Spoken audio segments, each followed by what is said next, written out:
You're listening to the Gender Reveal Party podcast. I'm your host, Jay Pryor.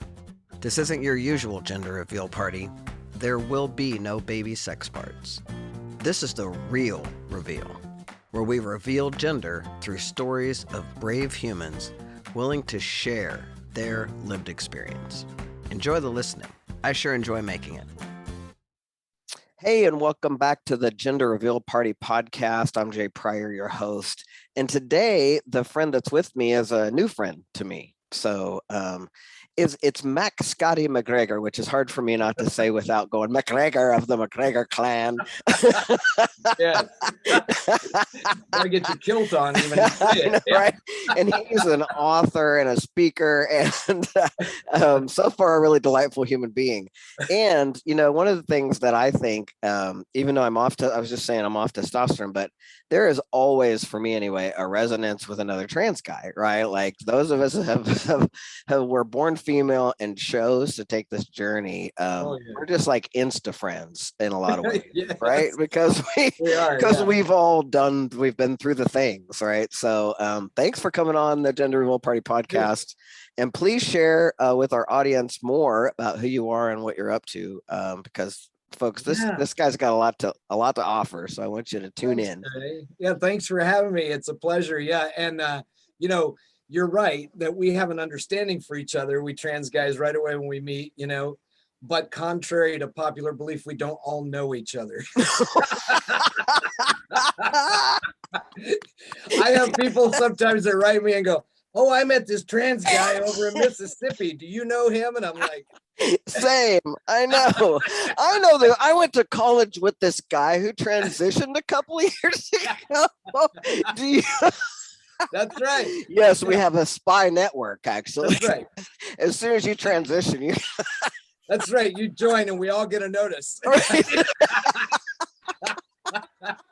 Oh Lord, that's what some people would have you believe. You know, yes. We're all trying to take over the world and make everybody trans, right? That's right. Although, you know, back in the 80s when I was out as a lesbian, the same thing. Right, because I was very out. Oh, God, right? Yeah. So I'd be out as a lesbian. You know, I'm a lesbian, but this is my partner or my lover, and because back then we called our lovers, right, which is nice.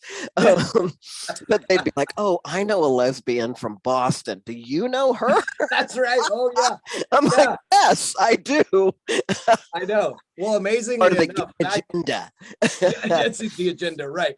Back in the day, you know, when I was out as a lesbian, right, which we sometimes come out in phases. Yeah. Every national coming out day, you'll get a kick out of this. I try to come out as something new. Last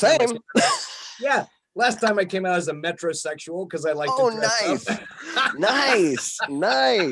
Yeah, I came out as a religious. Like I've always been, like I always like religious iconography, and I was raised Catholic, and I like the religiosity and the you know, I have a discipline with it, right? Yeah. Man, you can't tell people that, they'll freak out. So I'm like, I'm you know, the fact that you can like Jesus and be queer and be trans. And I like, well, and they assume things, right? Because if I say I'm religious, you automatically go to Jesus. Well, Jesus is my brother and my way shower. Because I was raised that's not my religiosity. You know what I mean? It's like people assume that, however, their religion is what you say. So that's why you have to come out about it. Because right? Yeah. Oh yeah. I was raised Southern Baptist. I was raised Southern Baptist, so believe me, you know, I went to Southern Baptist high school and college as a unicorn and survived. Oh my God. And you survived. Do you have the t-shirt? Because I do have the t-shirt. Yeah. That's good. That's good. You know what's really interesting about that? I'm going to tell you something really wild about going to Southern Baptist high school and college. I have had, and just this week, this happened again. I have had several folks that I went to school with in those, you know, Southern Baptist schools who have had someone in their family come out. Same. All over the LGBTQ spectrum, but come out, and guess who they contact to help get through this? Yeah, exactly. Yeah. And so I have, thank God for this technology on right now, because even a former classmate had her kid come out as trans, and they live in Okinawa, and due to this technology, I was able to coach their family. Yeah. You know, on Zoom through. Yeah. Same. And walk them through this. Same. And for me, that's always been the gift of being out, is then I get to be of service, right? And I get to be that mirror for the younger people, because we didn't have one, right? We didn't have anybody who was like us. When we were 12. I don't even know how old you are, but we're close in age, I think. For me, the closest was, Jodie Foster, because we knew she was queer way before she did. Yes, we did. And we all had crushes on her. Well, yes. I didn't have a crush on her. I kind of wanted to be her, or that she was always the tough kid, right? In all the Disney movies. Oh yeah. So I was the tough kid, I wanted to, I was like, yeah, I'm like her. She's the only one I'm like, right? Everybody else has a bow in their hair. And it's, And what's interesting too, when we were talking before about everybody knowing each other, back in the day when I was walking in the world as a lesbian, as a dyke, I went on 7 Olivia cruises with friends, which is, which is the but I love that so much. I want to hug you so hard. Right? Tell me you have Chris Williamson CDs still. Yes, totally. And oh my God. I know Judy, the founder. And what was so funny is there are 2,000 lesbians on this ship, and very few of us knew each other before we got on there. Yes. But we all knew each other by the time we left. Yeah, you did. Wow. I never got to go on one of those, and I always wanted to go. Oh, it's still, I bet that's just delightful. That's delightful. Yeah, and I was that lesbian separatist, that's part of why I went off testosterone. Is when the Me Too movement hit for me, I really got clear for myself the part of me that never wanted to be a man, and that I didn't need testosterone anymore, because I got what I wanted out of it. And I realized for myself now, had things been different, I probably would have gone on T long enough to get my beard and then off, right? So we're all different. But tell us about you. We haven't started talking about you yet, and positive masculinity. That's what we're here to talk about. I know. There's so much to talk about. Well, I was born and raised in the Bible Belt in the South. And by the time I was given a Southern Belle name by my mother. She didn't know any better. And it was kind of like a Scarlett O'Hara name, right? Mm-hmm. And I knew that name didn't fit me. And I was 4 years old when I started changing my name to a masculine name, playing with other kids. Mm-hmm. Now, the funny thing about that is my mom had me at 16, so my grandparents helped raise me when I was young. Mm-hmm. Thank God for them, or I'd have probably been in the foster care system. Mm-hmm. But my papa and I had our favorite 2 shows we watched every week, like religiously. Mm-hmm. Gunsmoke. I don't know if you remember that. Oh God, yeah. And we're the same age, man. We got to be. And Bonanza. We watched those 2. Bonanza, you bet. And my papa had convinced me. He was quite the charismatic storyteller, that he taught all those guys how to ride a horse and shoot a gun, and they wouldn't have been anything without him teaching them how to be a killer. Nice. So when I gave a name, I didn't know what name to use, and I'm telling other kids I had a masculine name. So I told them my name was Matt Dillon, the sheriff on Gunsmoke. Right. And I had little 6 shooters and little cowboy boots and a hat, and I even had a sheriff's badge. Yeah.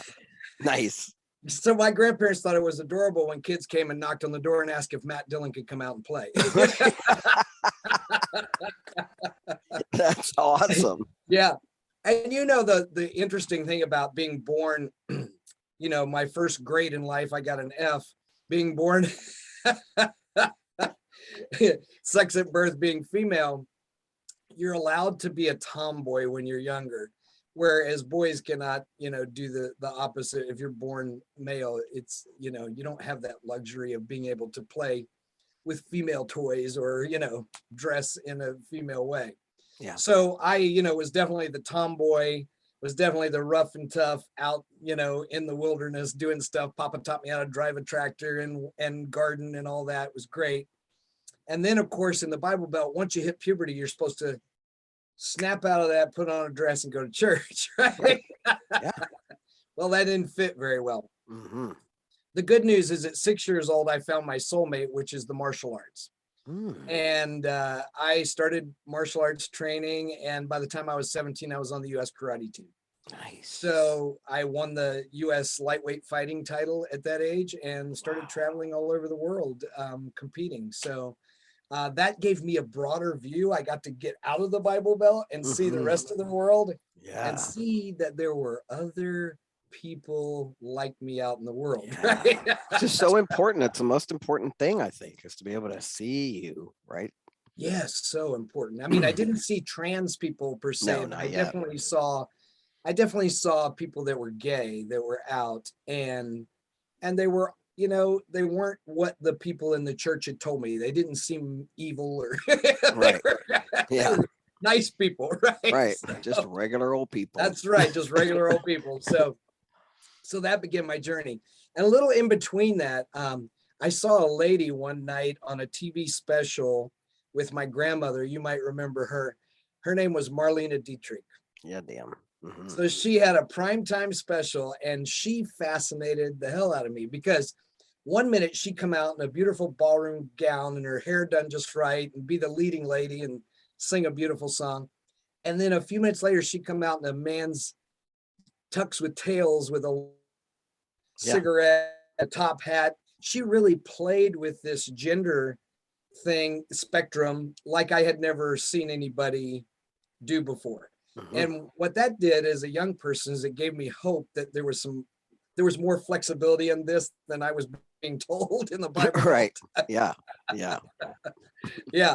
So later, I got out of there and traveled the world, and then I started doing some research and found out there are possibilities to transition. I found out a little more about who I am, what I was feeling inside, right? Researching.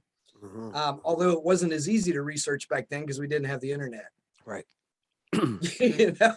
Yeah. You had to sneak to those dark sections of a bookstore where right. Yeah. Find other people. That's right. Yeah. And but the problem is I was still on the US karate team. I happened to have really good genetics as an athlete. Mm-hmm. So at 39, I was the oldest person on the US karate team, male or female. I had these 18-year-old kids looking at me and calling me a grandparent at 39. I wanted to smack them, of course, but but I was competing in the world championships with the US karate team at 39, and I won 2 medals. Wow. And I looked at my clock and I said, this would probably be a really good time since they're calling me a grandparent. Go out on top, buddy. Go out on top. I retired from competition as the oldest one on the team.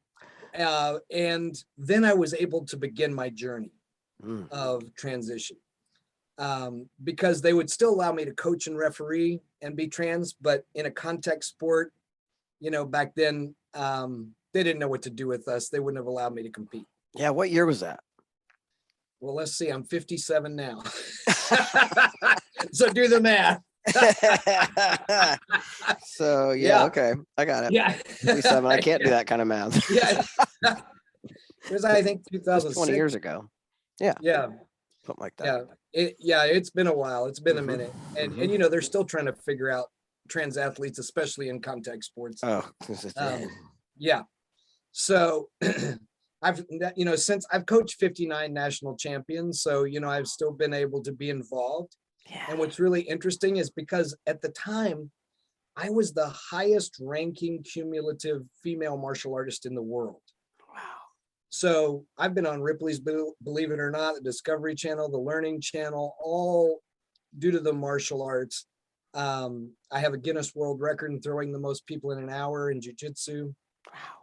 So, I mean, I ate this stuff up, from the time I was 6 years old, I ate it up. Right. So it was it was a big deal. It was a very public transition.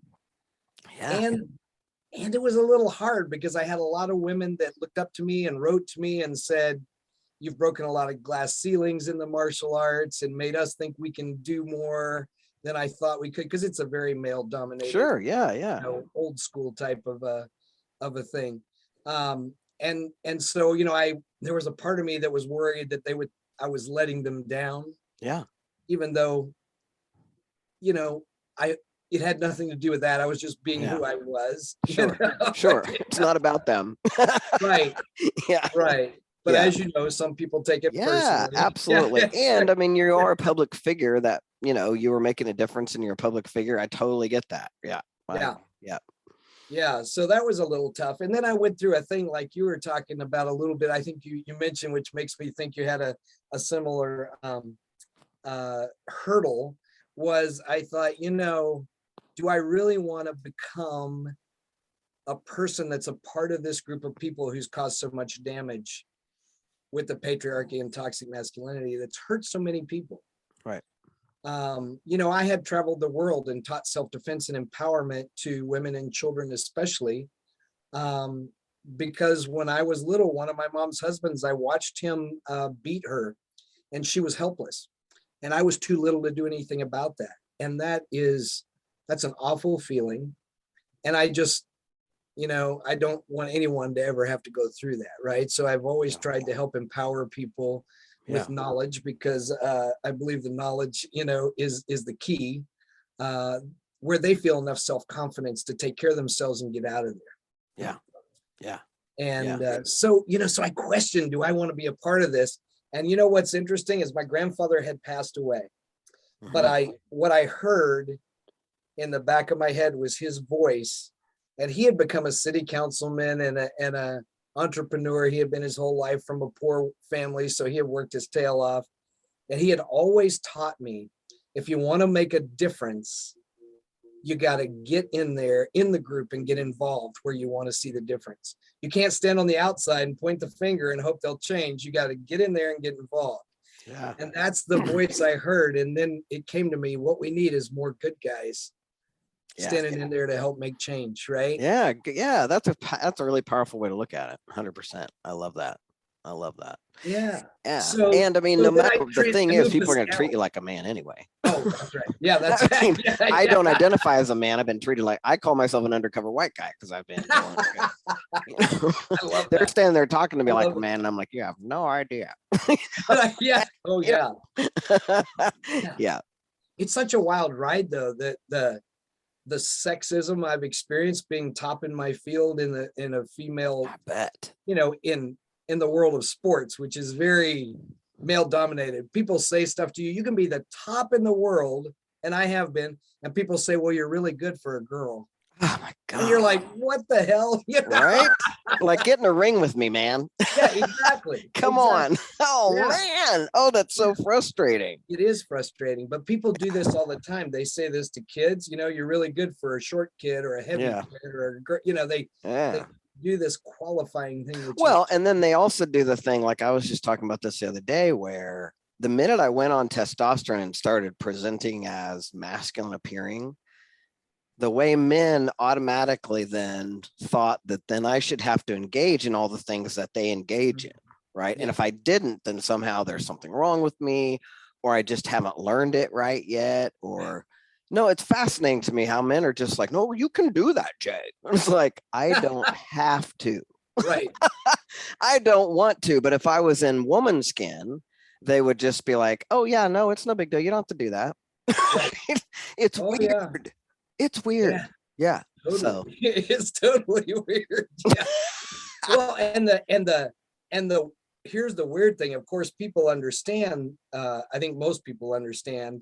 Not all cis men, the sexism I experienced on the other side of this, right? Right. But then what nobody prepared me for is the sexism you experience on this side of this, like the first time as someone who has spent my life empowering women, the first time a woman was walking alone in the evening and saw me walking down the street and crossed over because she didn't know if I was a safe guy or not. Right. That broke my heart. Didn't it break your heart? Yeah. And of course I understand it because she doesn't know my background and my story, Well, plus she's been trained that way. I call that classic female training, right? We train from the time we're babies that we have to know what's around us because we train women that they're never safe. That's right. And statistically, you're not.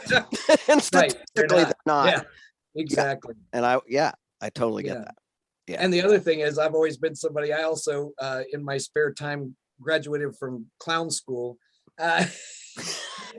And the clown school absolutely loved me because I could do all these flipping falls in the skits. Sure. And yeah. How fun. So Spunky the Clown is my clown name. Nice. And so I've always, I used to do volunteer for Give Kids the World and things like that as a clown. And I've always been the person that played with the kid in the grocery store line in the cart in front of me, and very different presenting this way. Right. Because now I can be seen as some old creep. Now you're the creeper, right? Yeah. Now, if my wife is with me, it's fine. Right. Or my kids. Friend. My kids are with me. Yeah. It's okay. It's okay. Yeah.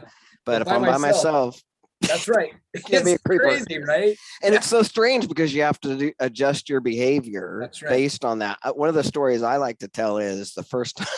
It's so funny too, because in the beginning when you're not the different person, but your face is different, and everybody's thinking you like a man, and you're just like, "What do you mean? I don't know what you're talking about." It's just so weird. Well, I have a lot of close nephews who are like, I just have a lot of nieces and nephews, but I have particularly this whole group of nephews that are around right now. They're around like 40. Back then, they were like 27, 28, and there was a guy who was a friend of mine who was also around that age, and I just thought of him as a friend and friendly, like that. And he's sitting there writing like this, and he has long hair, and his hair falls in his face. And on instinct, without thinking, I reached over and like brushed his hair back like that, because as a woman and like a friend, I could do that, right? Yeah. And I just remember him looking very slowly up at me, like, "What in the actual F did you do?" Yeah.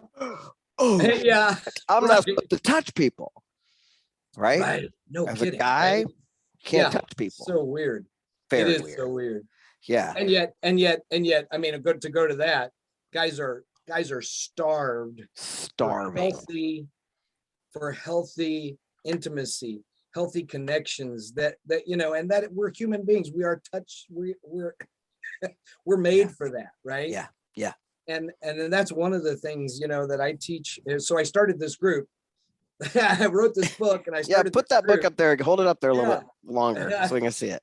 Yeah, nice. Love it because I love the cover. Positive Masculinity Now is the name of it. Yes, it's available on Amazon. And I got this download. I call it a download from the universe. I always get those. That's great. Oh, cool. Yeah, I'm glad you understand. Some people look at you. I completely understand a download. Everything I've ever created, like my show, my book, this podcast, everything is always a download. Yeah. Yeah. And it was when the Me Too movement was, in the height of its, beginning of its thing. 2017. I said, why aren't men being a part of this conversation? Well, most men were running scared, right? They didn't want to be. They were like, "Oh my God, women are after us." That's how a lot of men felt, right? Yeah. And still do. Still do. Yeah. Yet I thought, the patriarchy and toxic masculinity has also hurt masculine people. Yes. But nobody's talking about that part of it. Yes. And so I got this vision of all these guys in a group working on this together, working on healing from the way it's limited us. Yeah. The way it's like it's put so many restrictions on us that a lot of people don't even know who they would be. Right. No, they don't. Without this, right? Yeah. And so I had a good friend, a really good friend that him and I had done a lot of activist work together. And he, on the Kinsey scale, he's a 6 gay guy. And him and I had done a ton of LGBTQ queer activist work together here in the Pacific Northwest. And I knew that he was the person I thought would do this with me, would start this with me, these discussions. Yeah. So I called him and I said, "Hey, Drew, what do you think about this idea? We could get all kinds of different types of guys together, even straight guys." Even straight guys? Yeah, I know, even straight guys. Yeah. Different ages, different backgrounds, and let's start having some discussions about this. And then work on creating a healthier model for all of us to move forward. And I knew that Drew had grown up with a toxic father, so he understood this because, like I said, he's a Kinsey scale 6 gay guy. And when he was a kid, he became the state track champion, but his dad would not go support him at a track meet because it wasn't a man enough sport, he told him. And he belittled him all the time because he wasn't hitting anyone. He wanted him to play football. Mm-hmm. And that wasn't who Drew was, so I knew he got this. And so he was like, hell yes, let's do it. So we started. Nice. And we've been running this discussion group now for over 4 years, and we've learned a lot doing it. I bet. And man, do guys want to open up when you give them a safe container to do it where they do.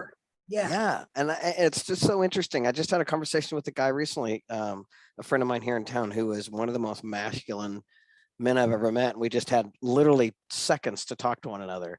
And I asked him about, like, hey, I talk a lot about the classic training of a female, but I want to talk to guys about their classic training because it's so dangerous. And he was like, oh my God, I would love to talk about that, because he's very masculine. He's very, and I'm clear, he's just been soaked in that masculine training. Yeah. Oh, totally. And I had kind of a mix of that conditioning growing up because I grew up in a dojo there was only 2 of us that were girls in the dojo. Right. So I was around guys burping and farting and scratching their balls all the time. It's like, So I grew up around all that. So I had a strong understanding of that. It's really interesting. And all the butches and trans guys that were assigned female at birth that I know, when we have these conversations, it's always so interesting how even the people around us, even they couldn't label it, right? There was no name for it, but somehow in some ways we often had like different training than the rest of, or we had half and half. My sister was just commenting on this the other day, and she jokes about it because I burped out loud, really loud or something. And she started laughing, and she said, do you notice that none of your sisters burp like that?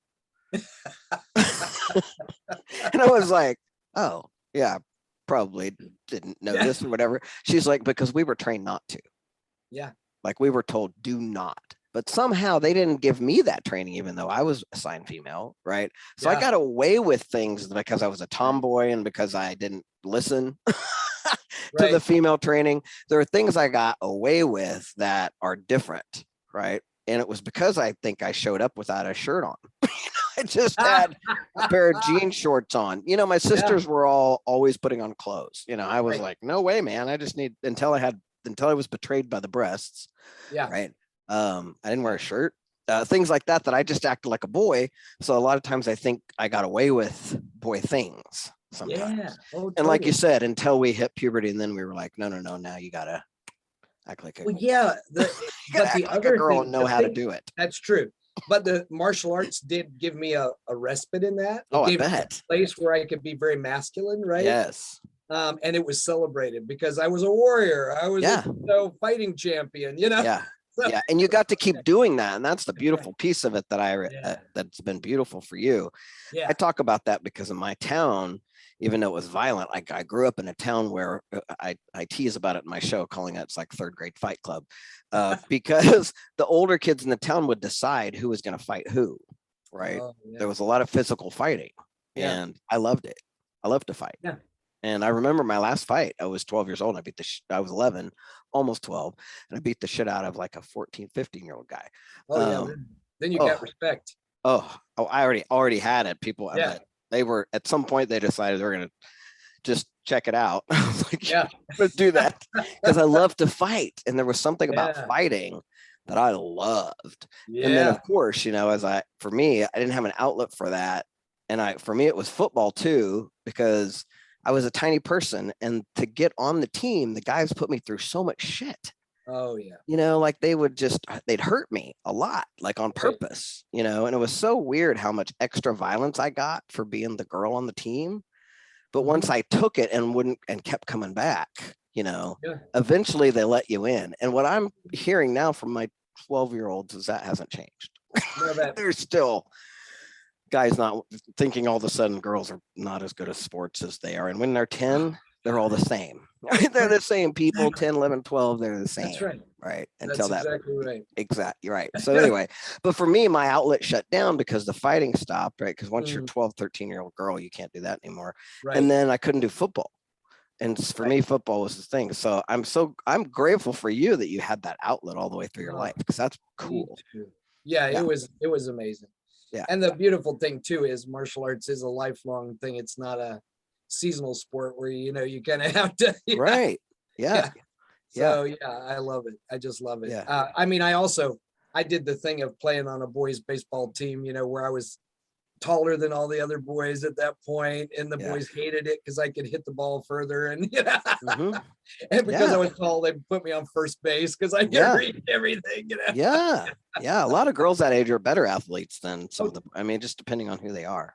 Yeah, definitely. Interesting. It was a wild ride, but so since then, we've been having these amazing conversations, and Drew and I started writing this book together. Nice. And then my friend passed away from cancer. He was only 48, a little over a year ago. And I finished the book. So I miss him greatly. I hope he looks down and is happy that this is continuing and proud of what's happening.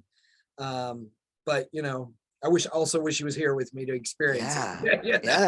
Yeah. And I miss God, we used to we would get in the car and go places to speak about this stuff, and we would have Queen, Freddie Mercury playing, and we'd be rocking out the whole way. I miss those road trips with him, but but the work is continuing, and it's doing amazing things. One of the beautiful stories that has come from our group is I have a father and an adult son who've been attending the group. And the son is in his early 20s, and the son just wrote a blog for us. We have blogs on our website, positivemasculinitynow.org, and anybody can be a blog contributor, and there's ways you can find out information about that on there.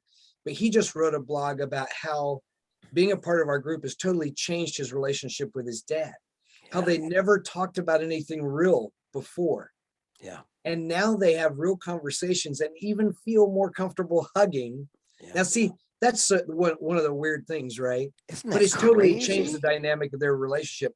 Yes. One of the weird things about the traditional male world is guys that are even brothers or father and son, or people that have been friends since grade school, because they're cis males, they have this weird thing about hugging one another. Isn't that nuts? It's so crazy. And I had to learn the bro hug. Yeah. Because the boom boom. I'm usually hugging into my nieces and nephews, and for most of them, especially my big old nephews, I'm just hugging them. I don't care what they're doing. But there's certain people in my life that all of a sudden when I saw them, instead of hugging me, they wanted to bro hug me. That's right. And I'm like, I don't know what you're doing. Yeah. Okay. No, I'm bro hugging. I learned how to bro hug. I got it. Yeah. I know how to do it now. That's right. And also, guys, they want to stand side by side to talk. They don't look at each other. They don't actually look at each other. Yeah. It's that, armchair.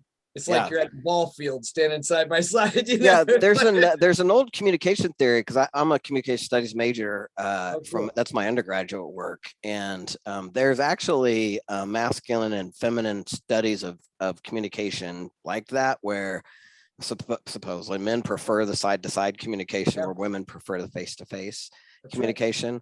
Right. But as far as I'm concerned, the thing that's always interesting to me, and this is something I always want to make sure I say, is that those theories and these things seem like that's how it is. Right? Right. It's like, that's not how it is. Right?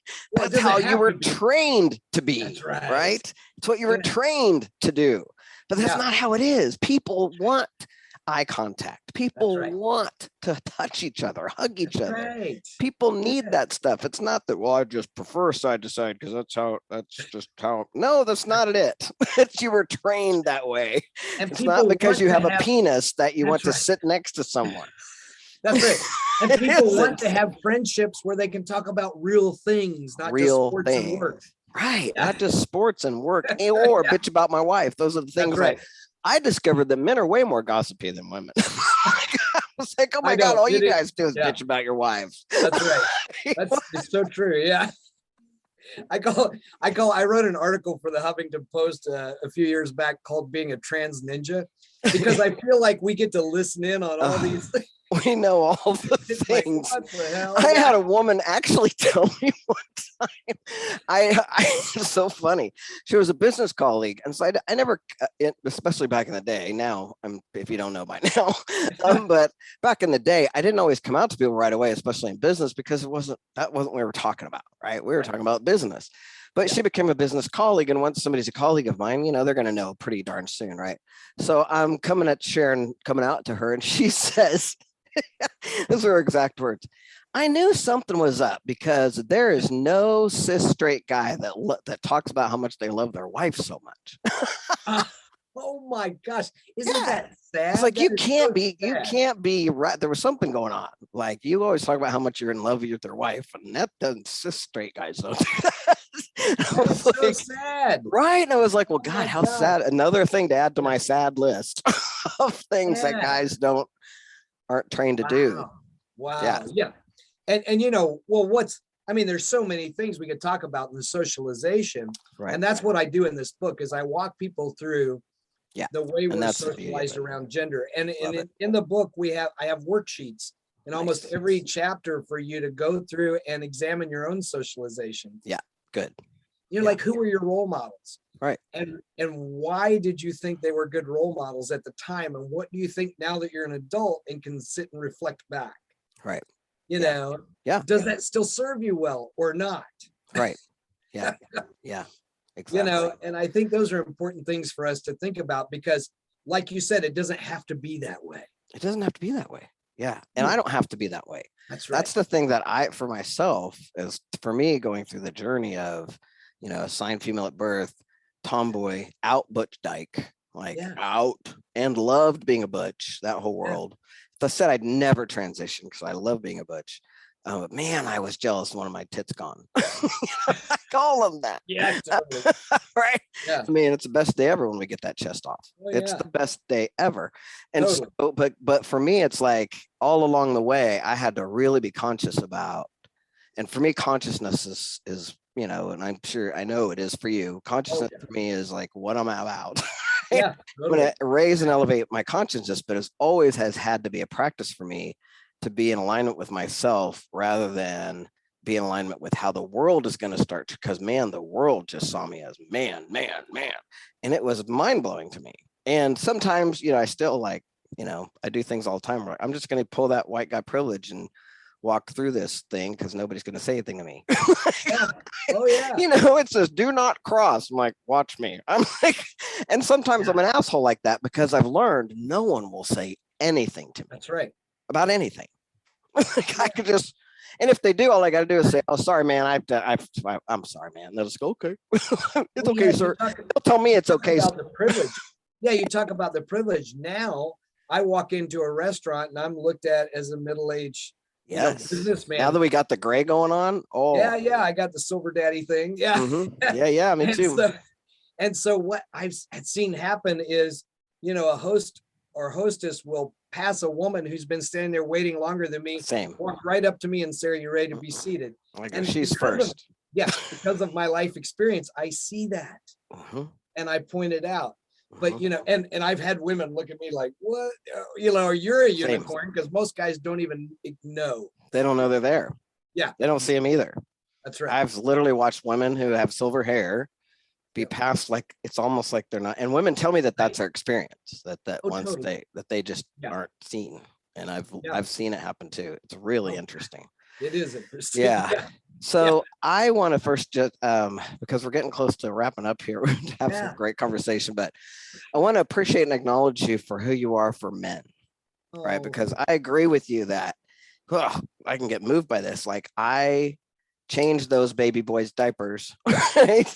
They are the same, come from the same universe, the same source. As far as I'm concerned, we're all one. So I am them, but that's a whole nother conversation for another day. I agree. But I want to create oneness. I believe in oneness universally and that we are one, but I want to create an acknowledgement of that oneness. And one of the biggest separations that we have is gender, right? And the people we make the wrongest because of their training and because they have perpetrated all the violence, I mean, let's face it, white men to do that. White men were we conquered, they conquered, right? And so, and it's a new day. And so I love and appreciate that you are being gentle with them and that you are there and able to be there for them. Because even some of my classically trained femaleness and stepping into especially after not having the testosterone brain, it's not always easy for me to have those conversations. Yeah. Right? Because I can still get triggered. I'm still no, I understand. And so I'm like, ugh. And so I just can't even tell you how grateful I am that you are the one that's having these conversations. And I'm going to make sure to tag some of my friends that need your work. Can guys who have never heard of you before, can they start joining your discussion groups? Can they definitely tell us where to find you? Tell us all of those things. I will. Well, first of all, let me say that I think a lot of cis guys, one of the reasons they're open to me having these conversations is because of my warrior background. Guys respond to strength, right? And the fact that I've kicked a lot of asses in my life. Yeah. It somehow opens the door. Right. No, I agree with that. I agree. There is a relational thing that goes along with that masculinity, because I've played that game and I still can. I can do that with, and men really respond to that because that's how they've been taught. They can touch each other and engage with one another. Yeah. And then my experience, doing being a martial arts instructor for so many years and coach, that helps me do this work as well. Because your zenness. Yeah, there is something about that really helps. We have a virtual free monthly discussion group. Nice. We went virtual due to the pandemic, and we're staying virtual because now we have people joining from all over the world, basically. Mm-hmm. And it's the second Tuesday of every month. And you can find out more information on our website at positivemasculinitynow.org. And then we also teach workshops and seminars and do small group coaching if people want to go deeper. And the book has some great information in there too to help walk you through this. And I want to thank you because it takes guys like us, I think, to help the young guys that are transitioning understand that they don't have to follow that model. They sure don't. Yeah, you can transition and be yourself, but you don't have to turn into a dude like that. That's right. Because the world pushes you to assimilate. They sure do. It really pushes you to assimilate. And one of the ways I get guys to look at this is I ask people all the time, how much of your thinking is really your own thinking? All right. And that, boy, you see the wheels turning, or are you just repeating the crap that you've been fed that you haven't even really examined for yourself? Right. Yeah. And that's what I want to get people to do that conscious work, right? Right, exactly. Yeah. Because that work is all just wired up for your safety, right? That's our safety mechanisms that are going to keep us safe, keep us assimilating, keep us doing all of that. And then it's a new day. I think, I'm so excited because of people like you and of our like consciousness that I am asserting that we are creating a resonant field that it's raising. Consciousness is raising. Yes. Yeah. So go to our website and find out about the meeting. And also, like, my wife and I are co-teaching. My wife's in her doctoral program for psychology, and she's studying women's autonomy, that's her specialty. Nice. So we're both doing gender work, and we are co-teaching a workshop on how to be a masculine feminist. And that's coming up. We're doing it virtually August 11th. So you can find out about that on our website as well. And, awesome. we think a lot of guys want to support women, but they're not quite sure how to, or they're afraid they'll make a mistake, or, so we're going to give you a roadmap. Oh, yeah. Yeah. Thank you. And if you're secure in who you are, it's not going to be a threat to you to lift someone else up. No, it never is. It never is. Thank you so much. Thank you so much for your words. Thanks for being on our show. And we're going to link all of the things that you just spoke about. Will be in we'll make sure to list all those in the show notes, and so people can link to you and find you.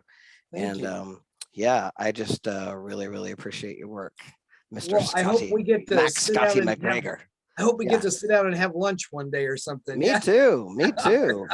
And I think, one of the things I'd like to do is, now that we're talking about it, is like bring some of my other guests, and maybe we could do like a small group of us. Yeah. That'd be great. Interesting to take that whole trans man guy perspective, both from you and from our Black trans brothers, and because it's a different experience, right? Sure is. Yeah. And so I think it's a powerful conversation. So thanks, Scotty. Thanks for being here.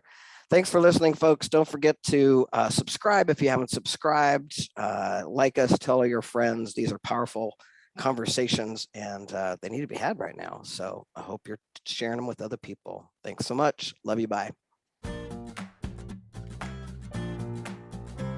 Hey, thanks for listening to the Gender Reveal Party podcast. I hope you loved it. And if you did, would you take a second and go do all the things like subscribe, rate, review, tell all your friends? Apparently, if you do that, the podcast platforms are more likely to share it. And if you think these stories are important, please take 3 minutes to just go do that. I'd really appreciate it. Also, I'd love to connect with you on social. On Instagram and Facebook, I'm at the Gender Reveal Party. And on Twitter, I'm at Pryor J. It's a real joy and privilege to bring you this podcast. Come back soon. Love you. Bye.